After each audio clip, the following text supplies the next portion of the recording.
If you've ever left a conversation thinking, "What is wrong with me?" If you've canceled plans you were excited about because you suddenly felt drained. If you've watched other people socialize effortlessly while you feel like you're running on 2%. Your social battery probably isn't broken. You're probably just misunderstanding how it works. And once you understand that, the guilt starts to disappear. We talk about social energy like it's a personality trait. You're introverted, you're extroverted, or you just don't like people. But psychology doesn't frame it that simply. Researchers like Carl Jung introduced the idea of introversion and extroversion as energy orientation, not ability. It's about where you recharge, not whether you're capable. Here's what often gets missed. Social energy isn't about how much you like people. It's about how much processing your brain is doing while you're around them. And social interaction is cognitively expensive.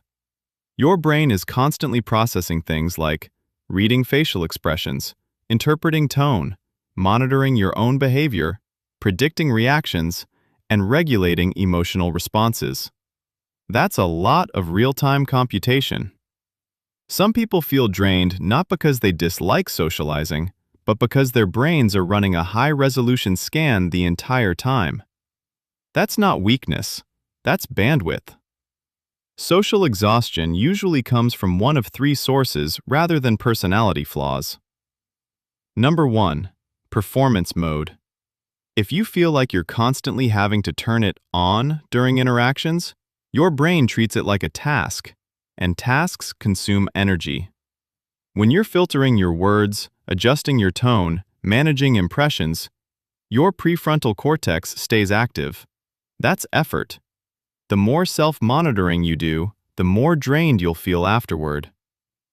Number 2. Mismatch of stimulation. Some environments are louder, faster, and more unpredictable than your nervous system prefers. High stimulation means higher stress hormones, and higher stress hormones mean faster depletion. You're not antisocial, you might just be overstimulated. Number 3. Emotional labor. Supporting others, managing group dynamics, or being the listener consumes energy that doesn't always get replenished. Empathy is powerful, but it's also metabolically costly. The phrase social battery makes it sound like you have a fixed capacity, but that's not how energy regulation works. Your nervous system isn't a battery, it's adaptive. It adjusts based on a variety of factors including sleep, stress levels, diet, recent interactions, your sense of psychological safety.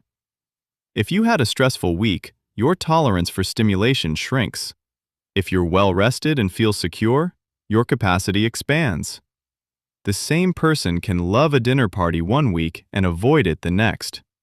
That inconsistency doesn't mean something is wrong. It means your body is responding to context. This part is huge. Studies from institutions like Harvard University on group dynamics show that psychological safety dramatically changes how people engage socially. When you feel safe, you don't overmonitor your words, you don't brace for judgment, and you don't constantly scan for rejection. Less threat detection equals less energy burned. Think about the difference between being with close friends, networking with strangers, or sitting in a room where you feel evaluated. It's the same you, but a different energy output. Safety determines cost. Now let's address the obvious question. If socializing is so energy-consuming, why do some people feel energized by it? Because for them, social interaction provides dopamine and reward signals that outweigh the cognitive cost. Reward chemistry matters. When conversation feels stimulating, affirming, or exciting, your brain categorizes it as gain, not expenditure. For others, socializing feels neutral or mildly stressful, so the cost stands out more than the reward. That doesn't mean one type is better, it just means energy balance differs. Here's the shift you can make. Instead of asking, Why can't I handle more? Ask, what specifically is draining me? Is it the environment, the people, the duration, the performance pressure, the lack of recovery time? When you identify the drain source, you can adjust variables. Participate in shorter events, join smaller groups, built-in breaks, or one-on-one conversations instead of large gatherings.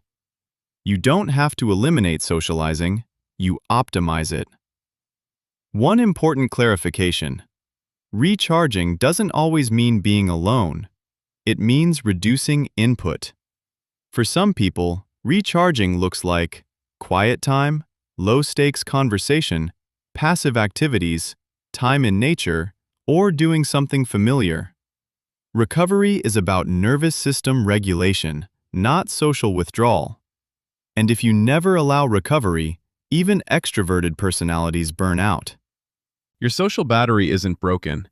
You might just be overstimulated, overperforming, under-rested, or be in environments that don't fit you.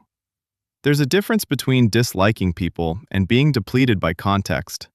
When you stop labeling yourself as bad at socializing, you start noticing patterns instead, and patterns can be adjusted. So next time you feel drained after being around others, don't jump to self-criticism. Ask what your nervous system is telling you. It's usually information, not a flaw. Remember, the real insight isn't whether you're introverted or extroverted, it's understanding how your nervous system responds to context. Because once you understand the system, you stop attacking yourself for the output. If this helped you rethink something about yourself, let me know in the comments. This has been the Fact Detour, where curiosity gets a break from the noise. I'll see you on the next detour. Thanks for watching.